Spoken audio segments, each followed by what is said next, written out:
오늘 마태복음이 끝나고 이제 시편을 잠깐 살펴보게 되겠습니다. 시편이 30편은 다윗의 시라고 제목이 있죠.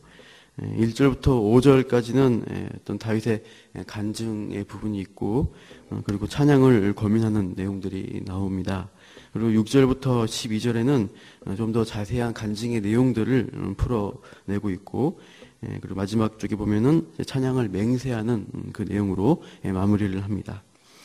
찬양시라고 할 수가 있습니다. 다윗의 시라는 표제 뒤에 보면은 성전 낙성가라는 표제가 있습니다.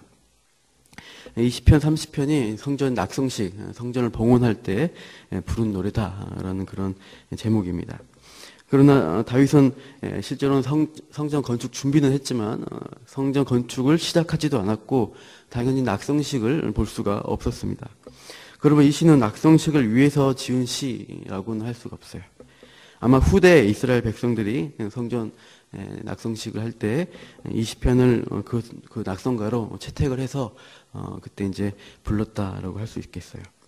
이 시편의 특징은 찬양이 굉장히 많이 나온다는 것입니다. 하나님이 하신 일, 구원하신 일, 그 도우신 일들을 감사하고 찬양하라, 이렇게 주장을 이렇게 권면을 하고 있습니다. 쭉 보시면은 여호와여라는 구절 단어들이 많이 첫 절마다 보면은 반복이 됩니다. 10번 나옵니다. 그리고 주라고 되어 있는 주께서 주께 하는 부분들이 13번 나오고 있습니다. 그래서 주 대신 여호와를 찬양하라, 그 찬양시에 어떤 권면이 있는 것이죠. 찬양이란 말은 그 말 자체는 기리고 드높인다 뜻이 있습니다. 하나님을 높이는 것이 찬양이라고 할 수가 있습니다. 1절의 시작이 그렇죠. 여호와여 내가 주를 높일 것은 라고 하는 것이죠. 그래서 우리가 하나님을 찬양할 때 주님을 높인다는 그런 의미를 가지고 그분이 우리를 위해서 하신 일, 그런 기대를 가지고 감사하고 찬양하라는 것입니다. 그래서 다윗이 찬양할 이유가 무엇이냐라고 1절에서 3절 얘기를 합니다.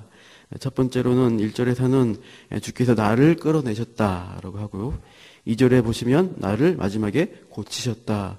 3절은 무덤에서 나를 살려내셨다라고 하고 있습니다. 그래서 1절에 끌어내셨다는 표현은 깊은 우물에서 두리박으로 건져 올리는 것을 말합니다.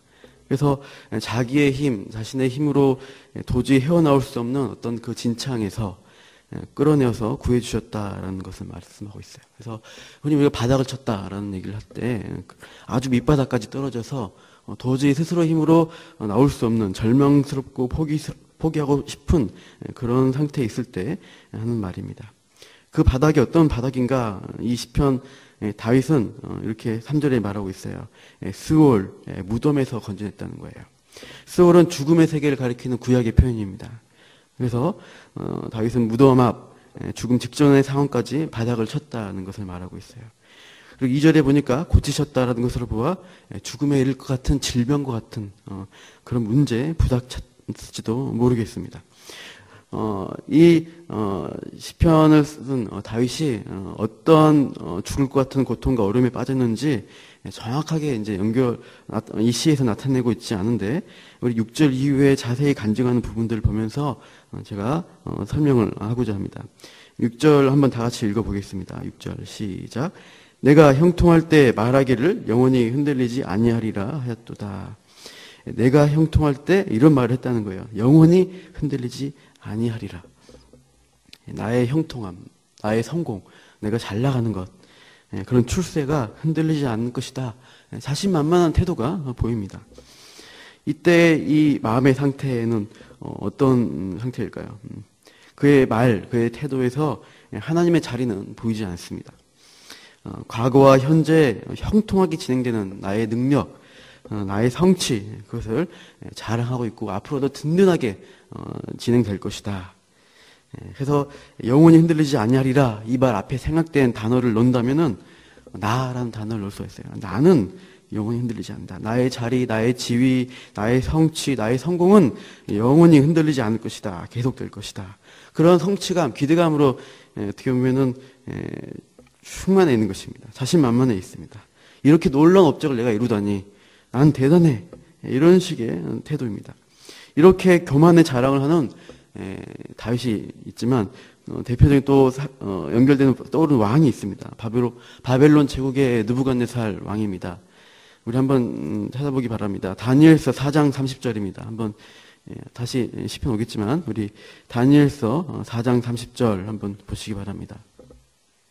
거기 보시면 이 느부갓네살 왕이 자기 업적을 자랑하는 말이 나옵니다. 다니엘서입니다. 구약 다니엘서 4장 30절 거기를 펴보시기 바랍니다. 한번 같이 다니엘서 4장 30절 읽어보겠습니다. 시작. 나 왕이 말하여 이르되 이 큰 바벨론은 내가 능력과 권세로 건설하여 나의 도성으로 삼고 이것으로 내 위엄의 영광을 나타낸 것이 아니냐 하였더니, 여기 나라는 단어 많이 나옵니다. 나 왕이 말한다. 내가 이렇게 하면서 또 나의 도성, 내 위엄과 영광, 내가 엄청 많이 강조가 됩니다. 이 느부갓네살 왕의 자기 성취를 어떻게 보면은 자긍하며 교만하게 말하는 것들. 그때 하나님은 어떻게 응답하는가? 바로 4장 31절, 32절 보시면은 이렇게 나오죠. 31절 보면 나라의 왕이가 너에게서 떠났다. 32절 보시면 지극히 높으신 이가 사람의 나라를 다스리시며 자기의 뜻대로 그것을 누구에게든지 주시는 줄을 알기까지 이르리라. 그래서 징벌을 받게 됩니다. 그래서 이 왕은 이제 7년 동안 들에서 소처럼 풀을 먹는 형벌을 당하게 됩니다. 사람의 마음이 교만해진다. 그러면 하나님이 정말 그를 징계하시고 그를 더러게 하시려면 그에게 사랑의 채찍을 허락해 주십니다. 그 일이 네 힘으로 네 능력으로 된 것이 아니다. 하나님의 은혜로 된 것이다. 이것을 깨닫도록 하시는 것이에요. 다시 우리 시편 본문으로 가보시기 바랍니다. 시편 본문 7절을 보시면 이렇게 고백하고 있어요. 30편 7절에 여호와여 주의 은혜로 나를 산같이 굳게 세우셨더니, 내가 하나님의 은혜로 산같이 세워졌다는 사실인 것을 고백을 하고 있어요. 그러나 그것을 잊어버리고 교만해지니까 7절 하반절 보시니까 어떻게 돼요? 주의 얼굴을 가리시게 됩니다. 하나님의 은총의 얼굴을 가려버리십니다. 그래서 이 다윗은 근심하는 일이 생기게 되었다라고 말하고 있습니다. 그 근심이 어떤 수준이냐 보니까 9절 이후에 나옵니다. 9절에 보니까 30편 9절에 내가 무덤에 내려갈 때 또 진토가 어떻게 주를 찬송하며 이렇게 말합니다. 무덤에 내려갈 때 나의 피가 흐르는 정도로, 무덤에서 썩어서 진토가 되어버리는 정도로의 근심과 고통을 내가 겪게 되었다. 그 표현입니다. 이 정도로 다윗이 힘들었던 사건이 무엇일까 생각을 해보니까 어떤 주석들 또 여러 목사님들의 이야기들을 보면 시편 30편과 다윗의 사건이 연결된 부분이 있습니다. 바로 이 성전 낙성가라는 데서 우리가 생각할 수 있는 것은 아마 다윗이 성전 터를 정할 때 있었던 그 사건을 떠올리게 합니다. 그것은 역대상 21장입니다. 좀 이것만 찾겠습니다. 역대상 21장 같이 가보시기 바랍니다. 역대상 21장입니다. 거기 보면 다윗이 이 성전산, 이 성전의 터를 정할 때 있었던 사건이에요. 그냥 시작은 좋지가 않은 사건입니다. 역대상 21장입니다. 앞에 21장 1절만 읽겠습니다. 역대상 21장 1절입니다. 시작. 사탄이 일어나 이스라엘을 대적하고 다윗을 충동하여 이스라엘을 계수하게 하니라. 인구조사입니다. 다윗은 왕이 말년이 되었을 때 인구조사를 명령합니다. 이제 이 역대상에서는 그것을 사탄이 충동한 것으로 말하고 있습니다. 다윗은 군사적인 목적 또 왕권 강화를 위해서 인구조사를 명합니다. 그러나 이 인구조사는 하나님의 규례에 어긋난 행동이었어요.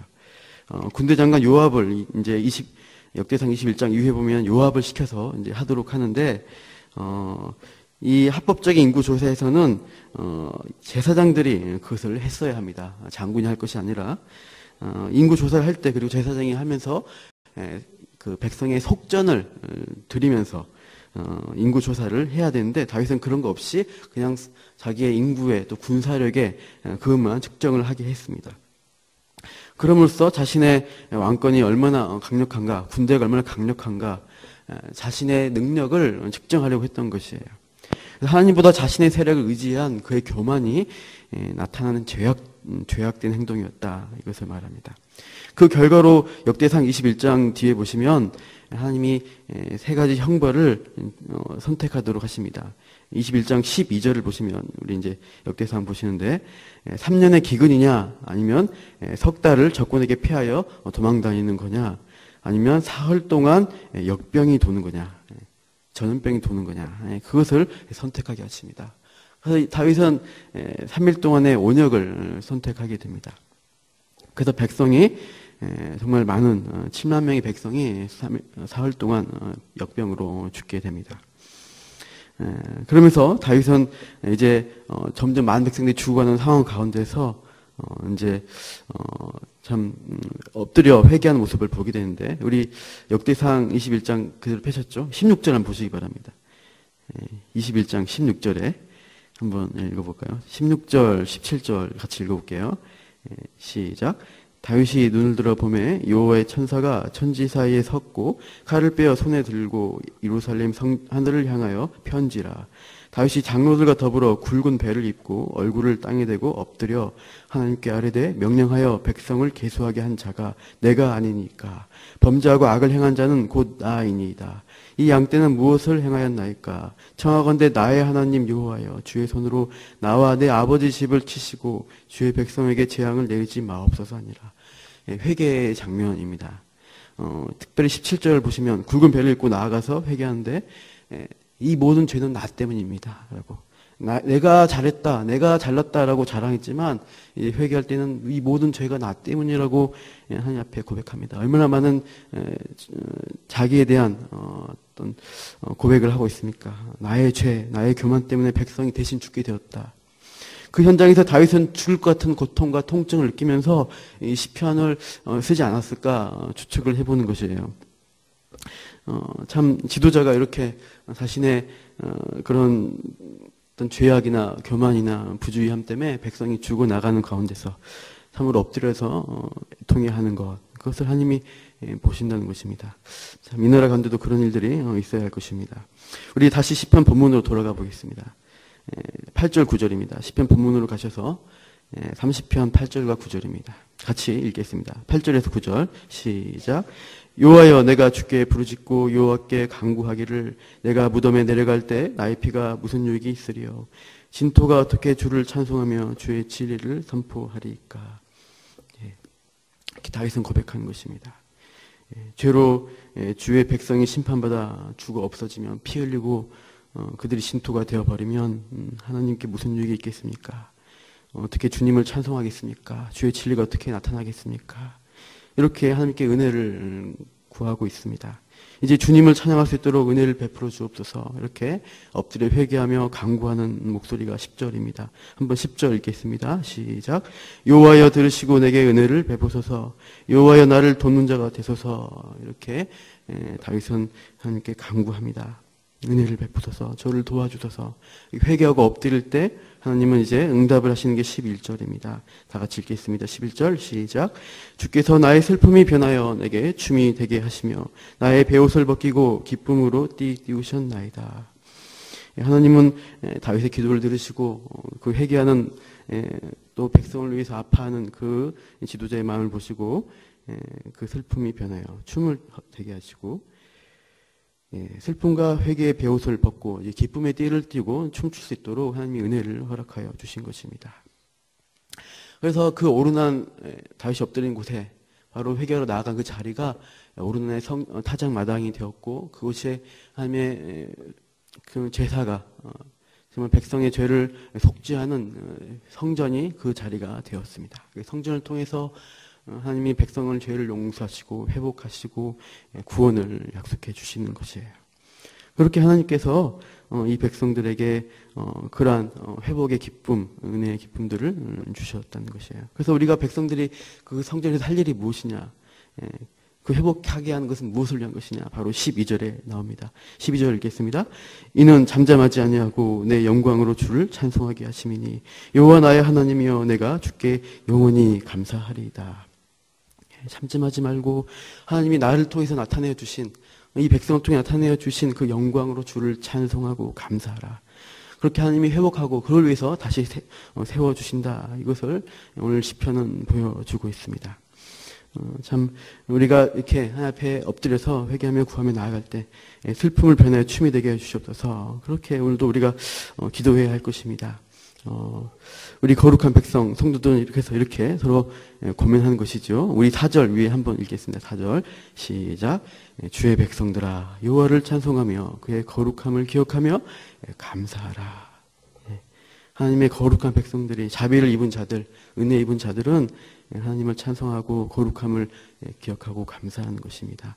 하나님의 노여움, 우리의 죄와 우리의 문제로 인해서 일어난 사건들 가운데 하나님의 징계가 있을지라도 더 영원한 은총이 있고 잠깐의 저녁의 울음보다 더 큰 은총과 은혜, 기쁨을 주시는 그 하나님을 우리가 기대할 수 있습니다. 그래서 우리가 그것을 바라보면서 우리가 시간도 기도하고 또 우리가 대신 회개하고 엎드리는 자리를 통해서 하나님 이 나라에 은혜를 주시옵소서, 이 나라를 회복하여 주시옵소서 기도하시고 또 특별히 어려움 가운데 처한 실종자 가족들, 유가족들 위해서도 여러분 함께 우리가 기도하고 그들의 몸과 영혼을 지켜주시도록 슬픔을 위로하시고 기쁨으로 바꿔주시도록 더 좋은 하나님의 하늘의 은혜를 부어달라고 또 우리의 오늘 하루의 삶 가운데도 그렇게 역사해 주시도록 우리가 함께 기도하면 좋겠습니다. 제가 기도하고 마치겠습니다. 하나님, 나의 슬픔이 변하여 내게 춤이 되게 하시며 나의 베옷을 벗기고 기쁨으로 띠우시는 하나님을 기대합니다. 이 땅에 인간의 죄와 인간의 참 교만과 참 사람을 돌아보지 않는 그런 완악함으로 인하여 참 많은 참 힘든 일들, 죽음의 고통들이 있는데 하나님 참으로 이 상황 가운데 우리가 엎드려 기도할 때 주님 들어주시고 참으로 하나님이 주시는 은혜로 우리가 회복되어지기 원합니다. 이 땅을 주님 위로해 주시고 하나님의 은혜를 주셔서 참 많은 사람들이 마음 가운데 그 슬픔과 어려움들이 있는데 그것들을 주님 만져주시고 다시 하나님 안에서 소망을 갖고 기쁨을 회복하게 하여 주시옵소서. 또 우리가 시간 기도할 때 또 우리의 가정, 우리의 교회 가운데도 그런 하나님의 큰 은총을 구합니다. 감사하며 예수님 이름으로 기도합니다. 아멘.